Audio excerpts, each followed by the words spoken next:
আরে আমার কথা যে কেন বিশ্বাস করছিস না সেটাই তো বুঝলাম না। নতুন জমি বিক্রি করছি নাকি তোর কাছে? এর আগেও তো কত জমি কিনেছিস, কখনো আমার জমির মাপে ভুল হয়েছে? ভুল না হলে তো আর মাপতে আসতাম না। বিক্রি করতে করতে জমি জমা সব শেষ করে দিয়েছো, এখন জমি কিনতে আসলেও যাচাই বাছাই করা লাগে। কম পড়লে বা তোর কি? তুই হচ্ছিস জমির দালাল, তুই বিক্রি করে দিবি, দালালি পয়সা নিবি, এত সব জানবার দরকার আছে? ভালো মতো আমার সাথে কথা বলবে। জমির দালাল হয়েছি সেজন্য যে আমার মান ইজ্জত নেই এমন কিন্তু না। আচ্ছা ঠিক আছে ঠিক আছে, ক্রেতার চাইতে তোর দামই এখন বেশি। এখন বল, ঠিক আছে? যা মেপে দেখলাম ঠিকই আছে। না মেপে জমি বিক্রি করলে কম থাকলে ক্রেতা আমাকে মারবে। তোমার কি? হ্যাঁ, ওরে বাবা, ওই যে তোমার বউ ঝাড়ু নিয়ে আমাকে মারতে আসছে। এই পালাই, আমি পালাই। তোমার দজ্জাল বউ তুমি সামলাও।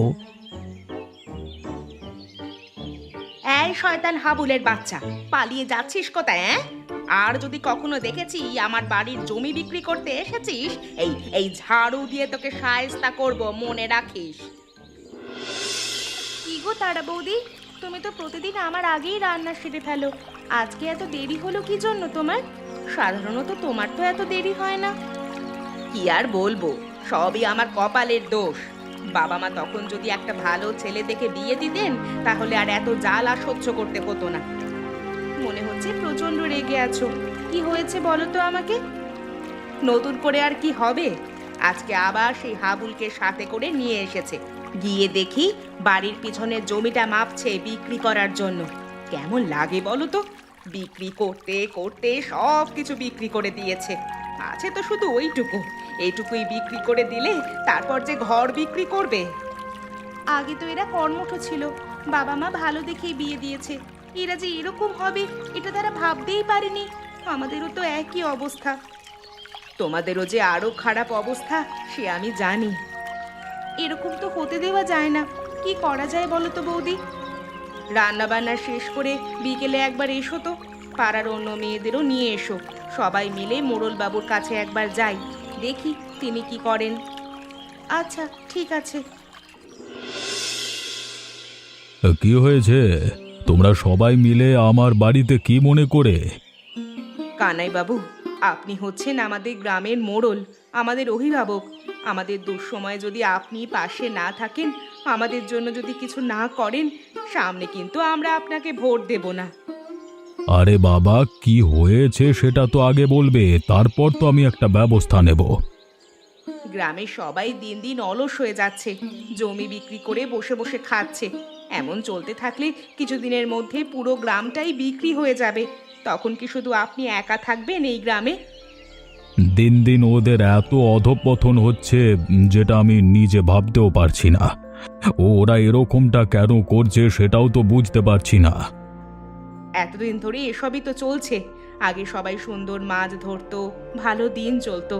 দিন দিন সবাই অলস হয়ে গেছে, বিক্রি করতে করতে অর্ধেক জমি বিক্রি করে দিয়েছে। ভিটা বাড়ি বাকি, সেটাও কখন বিক্রি করে দেয় কে জানে। তোমরা সবাই মিলে যেহেতু আমার কাছে এসেছো, সেহেতু আমি দেখি কি করা যায়। যা করবার একটু তাড়াতাড়ি করেন, না হলে যে বড্ড দেরি হয়ে যাবে।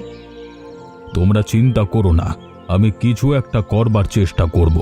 তোমরা আমার উপরে বিশ্বাস রাখতে পারো। ঠিক আছে বাবু, আপনার ওপর বিশ্বাস রেখেই আমরা গেলাম তাহলে।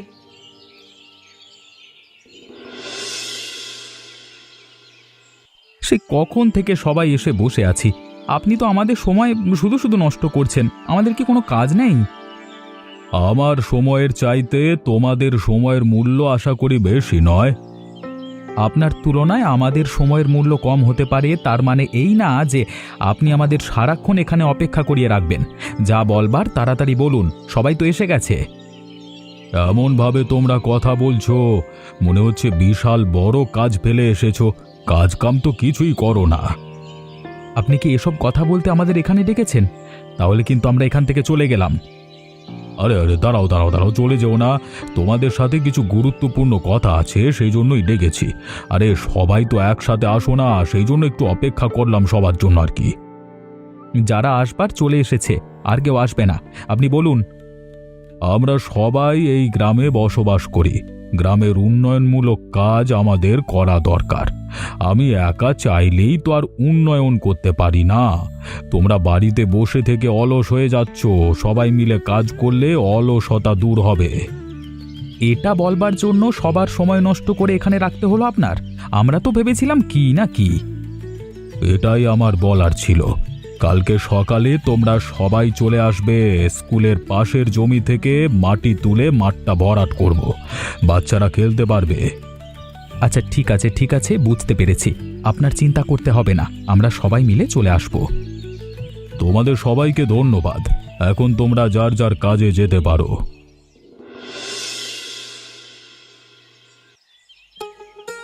তোমার না আজকে মোড়ল বাবুর ওখানে যাওয়ার কথা? তুমি তো এখনো পড়ে পড়ে ঘুমাচ্ছ। যাবে না নাকি সেখানে? কি হলো, ঘুমিয়ে আছো যে? তাড়াতাড়ি ওঠো। তোমার তো আজকে স্কুলের মাঠে কাজে যাওয়ার কথা। তাড়াতাড়ি উঠে যাও। কি হলোটা কি, শুনতে পাচ্ছ না? মরার ঘুম ঘুমিয়ে আছো নাকি? তাড়াতাড়ি ওঠো বলছি। এ তুমি কি করছো? আমার শরীর ধরে এভাবে নাড়াচ্ছ কেন? কি হয়েছে তোমার? তোমার জন্য কি একটু শান্তিতে ঘুমাতে পারবো না আমি নাকি? তোমার আজকে তো এক জায়গায় কাজে যাওয়ার কথা, সেজন্যই তো আমি তোমাকে ঘুম থেকে উঠিয়েছি। তুমি এখনো ঘুমিয়ে আছো কেন? তাড়াতাড়ি ওঠো। সেখানে কাজে কি আমার একার যাওয়ার কথা নাকি গ্রামবাসী সবার যাবার কথা? হ্যাঁ, গ্রামবাসী সবার যাওয়ার কথা। যেহেতু সেখানে সবাই যাবে, আমার একার জন্য এখানকার কাজ বন্ধ হয়ে থাকবে না। আমি না গেলেও সেখানে কাজ হয়ে যাবে। যেহেতু তুমি আমার সাথে সকাল সকাল চেঁচামেচি করছো, তার ফল ভালো হবে না। আমাকে ঘুমাতে দাও, তুমি তোমার কাজ করো। কালকে তুমি কথা দিয়ে এসেছো সেখানে যাবে, আজকে তুমি না গিয়ে পড়ে পড়ে ঘুমাবে? তোমাকে একবার বলেছি, আমার যেটা ভালো মনে হচ্ছে আমি সেটা করব। তুমি তোমার কাজ করো, না হলে কিন্তু তোমাকে মারবো। এখন আমার মার না খেতে চাইলে সরো, ঘুমাতে দাও। আমরা তো ভেবেছিলাম আপনি চলেই গেছেন। আপনি এখনো এই রোদের মধ্যে দাঁড়িয়ে আছেন। সবার কি হলো আমি তো কিছুই বুঝতে পারলাম না। একটা লোক এখনো অবধি আসেনি। সবারই তো আসবার কথা। সবাই তো আমাকে কথা দিয়ে গিয়েছিল তারা সবাই আসবে। আপনি এখনো সেই কথা নিয়ে বসে আছেন? সবাই বাড়িতে পড়ে পড়ে ঘুমাচ্ছে, আপনার এখানে কেউ আসবে না। আমি তো পুরো অবাক হয়ে গেলাম এই কাণ্ডে। একটা মানুষও এখানে আসবার প্রয়োজন বোধ করলো না। আমরা বললে আপনি তো বিশ্বাস করতেন না। এখন তো নিজের হাতেই প্রমাণ পেলেন। তারা সবাই ভেবেছে কেউ না কেউ আসবে, আমি না গেলেও হবে, সেজন্যই কেউ আসেনি। আমি ভেবেছিলাম আমার এই বুদ্ধিটা কাজে লাগবে। এখন তো দেখছি আমার বুদ্ধি কোনো কাজেই লাগছে না। কিছু করতে পারেন আর না পারেন, অন্তত জমি বিক্রিটা বন্ধ করুন। ওই হাবলু জমির দালাল, তার মাধ্যমে জমি বিক্রি করে। ঠিক আছে, আমি দেখছি কি করা যায়। আপাতত আমি যেভাবেই পারি জমিটা বিক্রি করা আটকাই। যা পারেন দ্রুত করেন। কিছু না করতে পারলে সামনের মোড়ল নির্বাচনে আপনি যে হেরে যাবেন সেটা কিন্তু ভেবে নিয়েন। আমি এমনিতেই মহা মুসিবতের মধ্যে আছি, তারপর তোমরা এত আমাকে ভয় দেখিও না তো। আমি তো সবকিছুই করবার চেষ্টা করছি। তোমরা যাও, দেখি আমি কি করা যায় দেখি। চারু বৌদি, ওই যে দেখো হাবলু আসছে। শালাকে আজকে দুঘা দেব নাকি? দাঁড়াও, শালাকে ডাকছি। এই হাবলু, হাবলু, এই হাবলু, মুখ লুকিয়ে কোথায় যাচ্ছিস রে?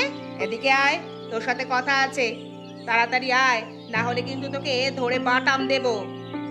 তোমাদের কাছে আসবো না, তোমাদের কাছে আসবো আর তোমরা দুজন আমাকে মারবে সেটা আমি বুঝতে পারছি না নাকি? আমি আসবো না। আমরা ডাকছি, এখন যদি আমাদের কথা না শুনে বিপরীত দিক দিয়ে পালাস, পরের বার যখন পাবো তোর অবস্থা কিন্তু খারাপ করে দেব। এখন তুই ভেবে দেখ, আসবি নাকি পালাবি? কি এক বিপদের মধ্যে পড়লাম বাবা। পালালেও ঝামেলা, কাছে গেলেও ঝামেলা। যাই কাজেই যাই। আমার কোনো দোষ নেই। এখন কিন্তু আমি এদিকে আসিনি। তোমরা কিন্তু আমাকে মারবে না। তোকে কিন্তু বারবার নিষেধ করেছি, জমির দালালি তুই ছেড়ে দে। তোর নামে কিন্তু মোড়ল মশাইয়ের কাছে বিচার দিয়েছি। এরপরেও যদি তুই না শোধরাস তাহলে তোর কি হবে সেটা কিন্তু বুঝতেই পারছিস। তোমরা আসলে বোঝো না, আমি যদি জমির দালালি না করি তোমার জামাইরা অন্য লোক খুঁজে বের করবে। আচ্ছা ঠিক আছে, আমি ছেড়ে দিলাম। দেখো তোমার জামাইরা কোন লোকের কাছে এরপর বিক্রি করতে যায়। সেটা আমরা বুঝে নেব, তুই তোর পথে থাক। আচ্ছা ঠিক আছে, আমি তাহলে এখন যাই। আপনি যদি আমাকে ভালো দাম না দেন তাহলে কিন্তু আমি আপনার কাছে জমি বিক্রি করব না, পাশের গ্রামে বিক্রি করব। আমি তোমাকে বলি কি, জমি বিক্রি করবার দরকার নেই। তুমি জমির কাগজ বন্ধক রেখে আমার কাছ থেকে কিছু টাকা নিয়ে যাও, পরে শোধ করে জমি ফিরিয়ে নিও। আমি তো জমি ফিরিয়ে নিতে চাই না, চিরদিনের জন্যই বিক্রি করে দেব। তাহলে বন্ধক রাখবো কেন? কখনো যদি তোমার মনে হয় না জমিটা ফিরে পেতে চাও, তাহলে তো পেতে পারবে, বিক্রি করলে তো আর ফেরত পাবে না। বন্ধক রাখলে আপনি নিশ্চয়ই আমাকে বেশি টাকা দেবেন না, অল্প টাকা দেবেন, তাই না? তা তো অবশ্যই, বন্ধককে তো আর সম্পূর্ণ টাকা দেওয়া হয় না। তাহলে আমি জমি বন্ধক রাখবো না, বিক্রি করে দেব, আমার বেশি টাকার প্রয়োজন। আচ্ছা ঠিক আছে ঠিক আছে, তোমার বিক্রি করতে হবে না। তুমি বিক্রি করে যে টাকা পেতে সেই টাকাই আমি তোমাকে দেব। তুমি শুধু জমি বন্ধক রাখো, যদি কখনো তোমার ইচ্ছে হয় ফিরিয়ে নেওয়ার জন্য, তখন টাকা পরিশোধ করে জমি ফেরত নেবে। আচ্ছা ঠিক আছে, সেসব পরে দেখা যাবে। এখন আমি কাগজ নিয়ে আসি, আপনি দাঁড়ান, টাকা রেডি করুন। আপনাকে আমরা ভালো ভেবে সবকিছু বলেছিলাম, শেষ পর্যন্ত আপনি কিনা আমাদের সর্বনাশ করছেন। কোনোভাবে আমরা হাবলুকে আটকাতে পেরেছি, আপনি কিনা হাবলুর জায়গা দখল করছেন। তোমরা এসব কি বলছো? হাবলু তো জমির দালাল, আমি তো জমির দালাল না। আপনি জমির দালাল নন ঠিক আছে, কিন্তু তার চাইতেও খারাপ। হাবলু তো এটা করে খায়, আপনার তো এটা করা উচিত হয়নি। আপনি জেনে শুনে এ কাজ কিভাবে করলেন? তোমরা নিশ্চয়ই আমাকে ভুল বুঝছো, কোথাও না কোথাও তোমাদের ভুল হচ্ছে। আমার কথাটা তো শোনো। আপনার কোনো কথাই শুনতে চাই না। আপনার মতো নিকৃষ্ট মানুষের কথা শোনাও আমাদের জন্য পাপ। আমি বারবার বলছি তোমরা আমাকে ভুল বুঝছো, আমাকে একটু কথা বলতে দাও। আপনি আমাদের আর সর্বনাশ করবেন না, যদি পারেন আমাদের সাহায্য করেন, আমাদের এই বিপদ থেকে রক্ষা করেন। রক্ষক হয়ে ভক্ষকগিরি করবেন না, তার ফল কিন্তু ভালো হবে না। আরে বসে থাকলে চলবে না, এমন কিছু একটা আমার করতে হবে যাতে সাপও মরে আর লাঠিও যেন না ভাঙে। আজকেও কি আমাদের এখানে বসিয়ে রাখবেন নাকি? হঠাৎ করে এত জরুরি বৈঠক কেন ডেকেছেন জানতে পারি? আজকে যদি কেউ এখান থেকে চলে যেতে চাও সে চলে যেতে পারো, তবে আমি কথা দিচ্ছি যারা আমার কথা শুনবে তারা সবচেয়ে লাভবান হবে। লাভবান? ঠিক আছে ঠিক আছে, আপনার যত সময় নেওয়ার নেন, আমরা অপেক্ষা করছি। সবাই যেহেতু চলে এসেছো সেহেতু মনোযোগ দিয়ে শোনো। গ্রামের খালে বিশাল বড় এক ডিমওয়ালা মাছ আছে, যে সেটা ধরে দিতে পারবে তাকে পুরস্কৃত করা হবে। আমাদের কি আর খেয়ে দিয়ে কোনো কাজ নেই? আপনার জন্য আমরা যাব এখন মাছ ধরতে? আমার পুরো কথা তো আগে শোনো। যদি সেই মাছ কেউ ধরে এনে আমাকে দিতে পারে তাকে আমি 1,00,000 টাকা পুরস্কার দেব। একই সাথে 1 বছর যেন বসে খেতে পারো সেই ব্যবস্থা করব। আপনি কি বলছেন বাবু? সত্যি বলছেন তো? আমি এই গ্রামের মোড়ল, আমি মিথ্যে বলবো তোমার সেটা মনে হয়? আপনি কোনো চিন্তা করবেন না, যেভাবেই হোক আমি সবার আগে ডিমওয়ালা মাছ এনে আপনাকে ধরে দেব। আমরা কি বসে থাকবো নাকি? আমরাই সবার আগে সেটা ধরবো। যে আগে ধরে আনবে সেই তো পাবে। মাছ একটি, ডিমওয়ালা বড় মাছ, মনে রেখো। শেষ পর্যন্ত তুমিও এসেছো এখানে মাছ ধরতে? এটা ছাড়া আর আমি কি করব? কানাইবাবু অনেক আগেই তো আমার দালালি বন্ধ করে দিয়েছেন। তিনি নিজে এখন তোমাদের থেকে জমি কিনছেন। আমার দালালিতে লালবাতি, তার উপরে তোমাদের বউয়েরা আমাকে যে হুমকি দিল, হ্যাঁ বাবা, আমি তাদের ভয়ে সব ছেড়ে দিয়েছি। এবার আর জমি বিক্রি করতে হবে না, 1,00,000 টাকা পাবো। 1 বছর বসে বসে খেতে পারবো, কোনো রকম ডিমওয়ালা মাছটি পেলেই হয়। যত কিছু করা লাগে আমি করব, সবার আগে সেই মাছটি আমি ধরে ছাড়বো। আসো আসো, দুজনে চুক্তি করে একসাথে ধরি, মাছটি পেলে ভাগ করে নেব। কোনো দরকার নেই, তোমার মতি গতি আমার জানা আছে। মাছটি পেলে তুমি নিয়ে যাবে সেটা আমি ভালো করেই জানি। আমি একাই ধরবো, তোমার সাহায্য দরকার নেই। ভালো কথা বললাম, শুনলে না তো? ধরো, একা একা ধরো দেখি। জালে কত ধরনের মাছ উঠে আসছে। বড় বড় ডিমওয়ালা মাছ তো দেখতে পাচ্ছি না। হাল ছাড়লে চলবে না, চেষ্টা চালিয়ে যেতে হবে।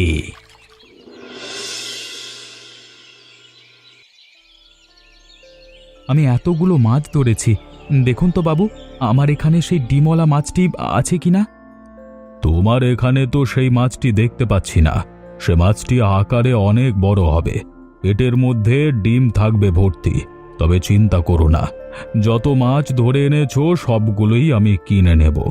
ভালো পয়সা পাবে মাছের দাম। এসব পয়সা দিয়ে কি করব? সে মাছটি ধরতে পারলেই হয়। রমেশ, এখন তুমি সরো, বাকিদের আসতে দাও। আমার এখানে সেই মাছটি আছে কিনা ভালোভাবে দেখুন তো। তোমার এখানেও তো সে মাছটি নেই, তবে হতাশ হলে চলবে না। এমনিতে যে মাছ পাও সবই আমি কিনে নেব, যতদিন অবধি সেই মাছটি না পাও। আমাদের জন্য এটা খুব ভালো হয়েছে, আমরা কিছু বাড়তি পয়সাও পাচ্ছি। আমি সবার মাছ দেখলাম, কারোর কাছেই সেই মাছটি এখনো ধরা পড়েনি। তাহলে আমি এখানে দাঁড়িয়ে আছি কেন? তাড়াতাড়ি গিয়ে মাছটি ধরতে হবে। একটা জিনিস আমার মাথায় বারবার ঘুরপাক খাচ্ছে, কিছুতেই আমি মেলাতে পাচ্ছি না। কি জিনিস ঘুরপাক খাচ্ছে বলতো? গত 3 মাস ধরে আমরা সবাই মাছ ধরছি, সেই মাছ বিক্রি করে অনেক টাকাও কামিয়েছি, কিন্তু সেই ডিমওয়ালা মাছ এখনো কেউ ধরতে পারলাম না। যতবার গিয়েছি কানাইবাবু বলেছে না না এটি না। আমাদের মনে কি প্রশ্ন জাগছে না? এই প্রশ্ন তো অনেক দিন ধরে আমার মাথায় ঘুরপাক খাচ্ছে। তোমাদেরকে বলিনি, কানাইবাবুকেও জিজ্ঞেস করতে পারিনি। তার মানে কি কানাইবাবু এতদিন ধরে আমাদের বোকা বানাচ্ছিলেন? কানাইবাবু এমন করবেন সেটা আমার মনে হয় না। তিনি খুবই সরল সোজা মানুষ। ওইদিকে আমার জমি জমা কানাইবাবুর কাছে বন্ধক। এখন আমার কাছে যথেষ্ট টাকা আছে, টাকাগুলো দিয়ে জমিটা ছাড়িয়ে নিয়ে চাষাবাদ শুরু করব পাশাপাশি। তার মানে কি বলতে চাচ্ছ? তুমি কি আর সেই মাছটি ধরবে না? সেই মাছটি ধরা বন্ধ করব না, কিন্তু পাশাপাশি যা করা দরকার সেগুলোও করব। আচ্ছা ঠিক আছে, চলো আজকের ধরা মাছগুলো কানাইবাবুর কাছে বিক্রি করি এবং আমাদের প্রশ্নটির কথাও তাকে বলি। আচ্ছা ঠিক আছে, চলো সবাই। আজকেও তো দেখছি কেউ সেই মাছটি ধরে আনতে পারোনি। তোমাদের দ্বারা কিচ্ছু হবে না। আপনি আমাদের অনেক বোকা বানিয়েছেন, আর বোকা বানাতে পারবেন না। ডিমওয়ালা মাছ বলতে আসলে কিছুই নেই, সেটা আমরা সবাই বুঝতে পেরেছি। না হলে এতদিন মাছ ধরছি, সব মাছ উঠে আসছে জালে। আপনি শুধু বলছেন সেই মাছটি উঠে আসছে না। আজকে সত্যি কথা স্বীকার করুন, না হলে আপনাকে ছাড়বো না। যাই হোক, সবাই যেহেতু চলে এসেছো, সবার সামনে আজকে সত্যিটাই বলবো। শোনো, তোমরা অলস হয়ে গিয়েছিলে, বাড়ি ঘর জমি জমা বিক্রি করছিলে। তোমাদের বউয়েরা বারবার আমার কাছে অনুরোধ করছিল। কোনো উপায় না পেয়ে আমি নিজে তোমাদের জমি বন্ধক রাখতে শুরু করি। পরবর্তীতে কাজ না হলে এই বুদ্ধিটা আমি করি। আপনি এত বড় একটা ভালো কাজ করেছেন, আমরা আপনাকে ভুল বুঝেছিলাম। দেখো তোমরা একটা জিনিস, 3 মাসে মাছ ধরে সবাই পুরস্কারের দ্বিগুণ টাকা ইনকাম করেছে। এখন কি অলসতা ভালো নাকি কাজ করা ভালো? আমরা আমাদের ভুল বুঝতে পেরেছি। আপনার কাছে যে জমি বন্ধক রেখেছি সেটাও টাকা দিয়ে ফিরিয়ে নেব, এবং আপনি আমাদের ক্ষমা করুন। আমরাও ভুল করেছি, আমাদের ক্ষমা করবেন। আপনি আমাদের গ্রামের মোড়ল হওয়ার জন্য একমাত্র দাবিদার। চিরদিন আমাদের ভোটে আপনি মোড়ল নির্বাচিত হবেন। তোমাদের কথা শুনে ভালো লাগছে। তোমাদের আনন্দে দেখলে আমারও আনন্দ লাগে। সবাই দাঁড়াও, মাছের টাকাটা নিয়ে যাও। বলো তো বন্ধুরা, কানাইবাবু পুরস্কার হিসাবে কত টাকার কথা বলেছিল? এমনই মজার মজার গল্প দেখতে চাইলে আমাদের চ্যানেলটিকে সাবস্ক্রাইব করতে ভুলবেন না।